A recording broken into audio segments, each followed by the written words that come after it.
where we saw a huge spike in the number of Venezuelans traveling through Mexico and attempting to enter the United States without going through our legal processes.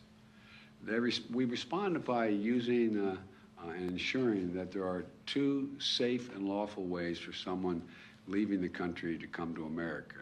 That was one of the reasons you were proposing. First, if they're seeking asylum, they can use an app on their cell phone called CBP1, O-N-E, CBP1, O-N-E. That's to spell it out, not the number one. To schedule an appointment at a port of entry and make their asylum claim there without crossing the border unlawfully and have a decision determined by an asylum officer, do they qualify? Second, in October, we worked with the Mexican government to launch a new parole program. There's another program called, you all know it, but the public may not, called the parole program that immediately showed results by reducing the number of people crossing the border unlawfully. The way this parole program works, one must have a lawful sponsor here in the United States who agrees to sponsor you to get here.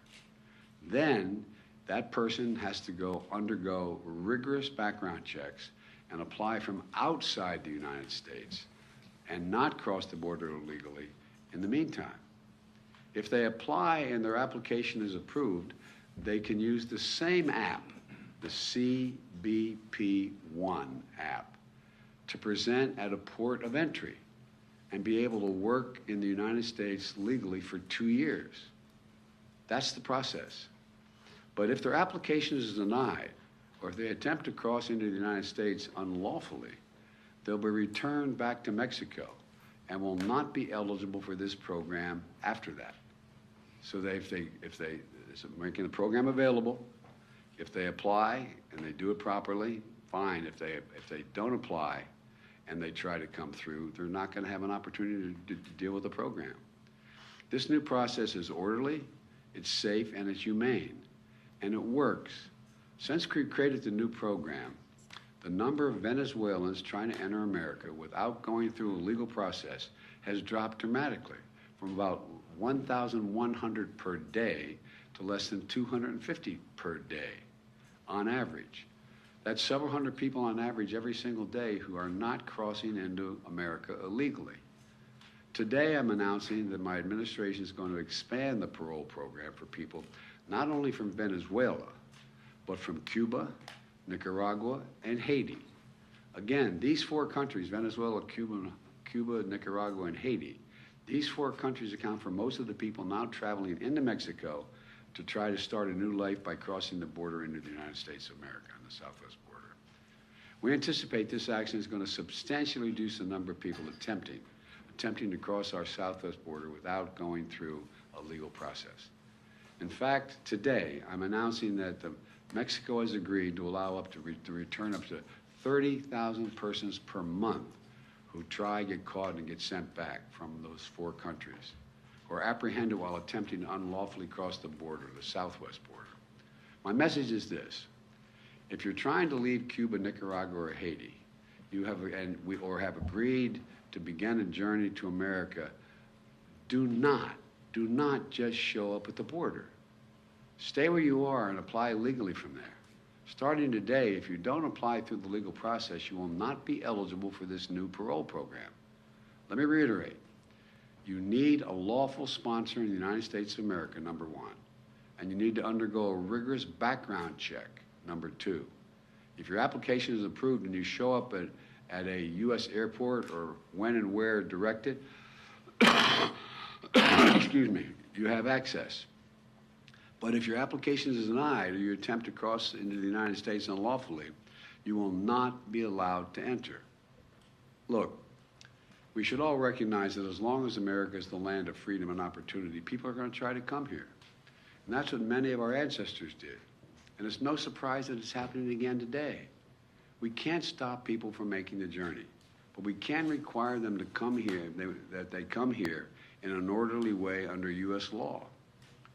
And let me say it again. The actions we're announcing today will make things better, but will not fix the border problem completely. There's more that has to be done. I laid that out in the first week I was here. That work will not be done unless and until the Congress enacts and funds a more comprehensive immigration plan that I proposed on day one. Until Congress has acted, I can act where I have legal capacity to do so. Last year, I brought together 20 leaders, many of you were there, and from the Western Hemisphere, heads of state, to stabilize the flow of immigration, to expand pathways to immigration, and to manage the border humanely. The leaders of the hemisphere built on those efforts that I led when I was vice president to expand economic assistance to nations in North Central America, so people here can improve their economic prospects at home instead of having to leave for the United States. Most people would much rather stay in the country they are if they can feed their families, be safe, send their kids to school, and have opportunity. It's not like people, you've heard me say it before, it's not like people are sitting around a table and somewhere in Central America and say, I got a great idea. Let's sell everything we have. Let's give it to a coyote, a smuggler. They'll take us on a harrowing journey for thousands of miles to get to the United States. Then we're going to legally cross the border. They're going to drop us in the desert, and we're faced when we don't speak the language. Won't that be fun? I'm not being facetious. Well, President Harris led this effort to make things better in the countries from which they are leaving. And thanks to her leadership, she's been able to generate more than $3.2 billion from the private sector to create jobs and opportunities in El Salvador, Honduras, and Guatemala. Tell people stay in their own countries, home countries, where it'll be safer and they have some opportunities. We've also set up a joint patrols and law enforcement with Mexico and Guatemala that share real-time information on locations that smugglers are using to convince migrant groups to cross illegally. That's what they're doing. They're out recruiting. They're taking all the savings or anything they have to take them on an incredibly dangerous journey. We embedded our Border Patrol officers with Mexican patrols to detect and raid human smuggling operations. This has been, thus far, there had more than 7,000 arrests of human smugglers in the last 6 months. 7,000. That's not just human smuggling at the border. We're focused on cracking down on drug smuggling, which is a serious and deadly problem, and I made a promise we would try this.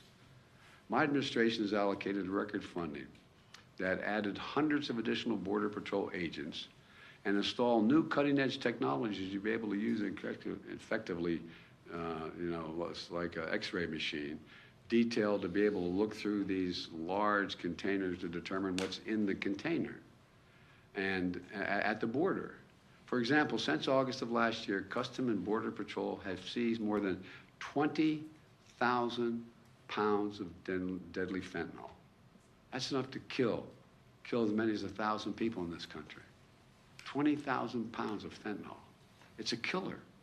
It's a flat killer. And next week I'm going to travel to Mexico, where I'm going to meet with President López Obrador. We have a big agenda that ranges from the climate crisis to economic development and other issues. But one important part of that agenda is strengthening our border between our nations.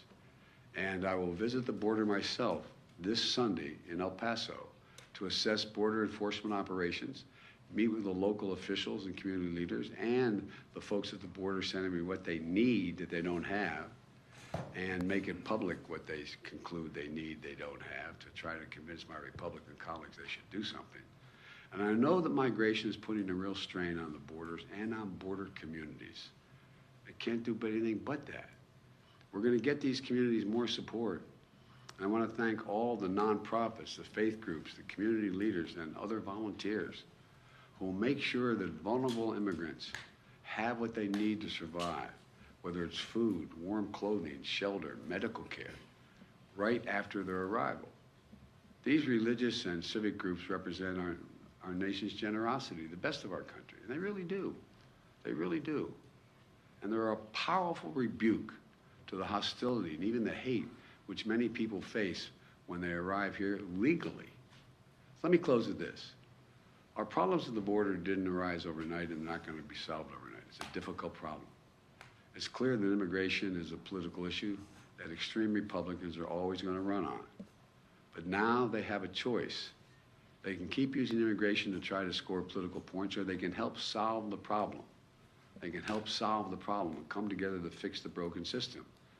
Before Congress adjourned for the holidays, some Democrats and Republicans, a few of them, got together, both sides up in the Senate, and decided they were going to put together a comprehensive plan on immigration.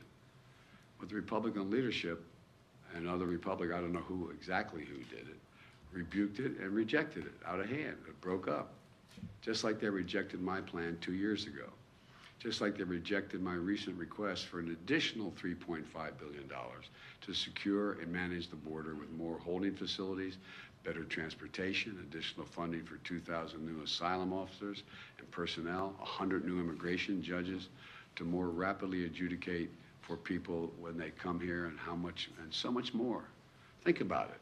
I mean, if this were something, if we had to have 100 more immigration officers to see to it that we're able to import something we needed very badly, it wouldn't take very much time to get it, would it? It'd be real done. Or conversely, if there are criminal gangs coming into the nation, or I mean, but when it comes to immigration, it seems like it's a better issue for them than trying to solve it. Look, we need more resources to secure the border. Yet again, extreme Republicans have said no. Many Republicans agree we should do something.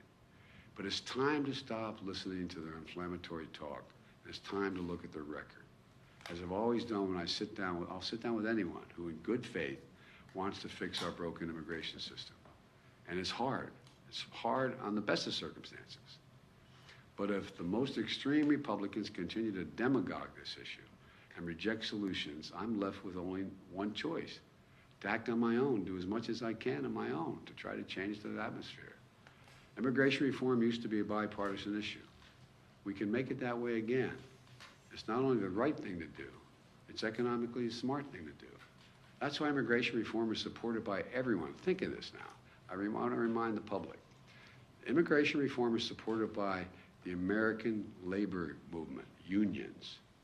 It's supported by religious leaders. It's supported by the U.S. Chamber of Commerce. We can secure our border, fix the immigration system to be orderly, fair, safe, and humane. We can do all this while keeping lit the torch of liberty that has led generations of immigrations to America. Many of our forebears, many of yours. We can do this by remembering who we are. You've heard me say this a million times. We're the United States of America. The idea this is beyond our capacity, I just don't buy. We can do anything if we do it together. And you've heard me say it also many times. God bless you all. May God protect our troops. I'm going to stop here, and in a few minutes, literally a few minutes, Secretary Mayorkas and I have been coordinating. He's going to be speaking in much greater detail. We'll take questions at the Department of Homeland Security headquarters. So I want to thank you for your time, and this is going to be this is a hard one to deal with, but we have to deal with it. I mean, it's who we are. Mr. President, why that migration is a human right? Activists say that it is. What's your take?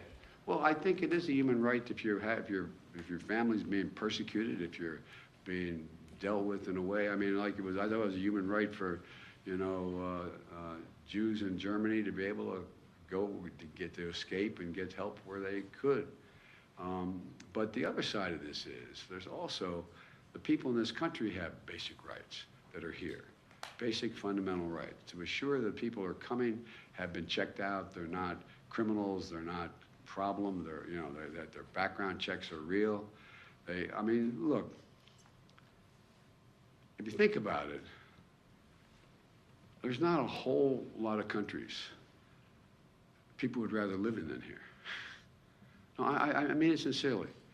I think about this, and I think this is sometimes the team looks at me like maybe I'm out of my mind here, but all kidding aside, if you just said tomorrow, all right, for the next year you can move to any country you want without any questions, how many people do you think are going to leave the United States? And I can name any of the 140-some countries I've been to. There's more than that. I think a lot would be willing to leave and come here. So there's a rationale. There has to be an orderly process and a rationale to it. But it is, and there's other ways we can deal with this, as I said. You may remember, I don't think you're old enough to have been doing it when I was doing it as a senator, when I came up with a proposal to have billions of dollars of funding for the Central America to keep people where they are. Remember, we were putting, and it was very, very precise. For example, if a country was in economic difficulty, and most of them are because of climate and other things, and we say, okay, well, they have a problem. Well, guess what? They don't have lighting in their town squares. They can't you know, assure the safety of people walking the streets. Well, if their leader asked for money, we made them sign a proposal that they're going to do lighting in the town squares, what they're going to do, exactly what they're going to do. We checked it out, we put it in, and it began to work. Or hospitals. We have hospitals that don't function because they don't have the following. Well, one of the reasons people will stay is if you've improved the hospital. We were doing that. And the thing that I'm so presumptuous to say proud of, but proud of the Vice President, she went beyond the United States and contributors to try to get the rest of the world to say, look, this makes sense. And, you know, she got commitments of 3.5, is it? $3.2 billion. And so there's a lot to be done. And think about it, even back in days when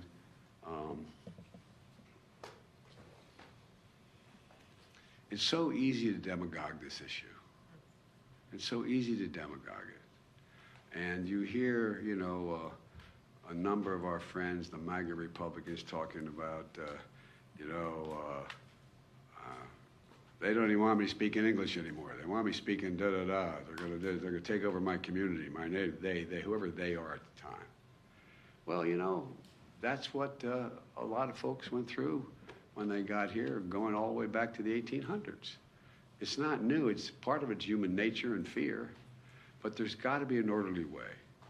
And I know we can make it much, much better. Mr. President, why did you decide that now is finally the right time to visit the southern border? Republicans have been calling on you to do this since the beginning. Because Republicans haven't been serious about this at all. Come on. They haven't been serious about this at all. I wanted to make sure that I knew what the outcome, at least the near outcome, was on Title 42 before I went down. We don't have that yet, so I had to operate. I don't like Title 42. But it's the law now. I have to operate within it. My prediction is, it's nothing particularly insightful about this, Title 42 is going to go away before the end of the year in terms of the Supreme Court, my prediction.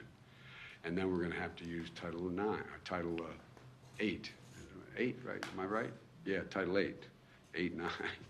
And which we can implement what we're doing here, plus some other things. But so I wanted to make sure there was a rational way in which we could begin to announce it. But I couldn't wait once the Supreme Court ruled that they're not going to make the final decision on Title 42 for some time, for another, who knows, probably not till June, in that range, although I don't know that for a fact, to be able to lay this out. But look, Mayorkas is waiting to impress you all. All kidding aside. How about Ukraine? Are you concerned about the fact that requiring airline tickets could prejudice or sort of lean it toward wealthier migrants and yes, make it harder for poorer migrants? Yeah, but there's also ways to get to ports of entry along the border as well. I'm sorry. Okay. So the ceasefire proposed by President Putin in Ukraine for the Orthodox Christmas on January 6th, 7th, have you heard about that? Do you have a reaction to whether it's... I'm reluctant to respond to anything Putin says. I found it interesting. He was ready to bomb hospitals and nurseries and churches, and on the 25th and New Year's, and I mean, you know, I think he's trying to find some oxygen. Thank you so Sir, far. are you still monitoring the speaker's race? Are you still watching the speaker's race? I'm following with great, how can I say it? Attention. Attention. Mr. President, have you decided?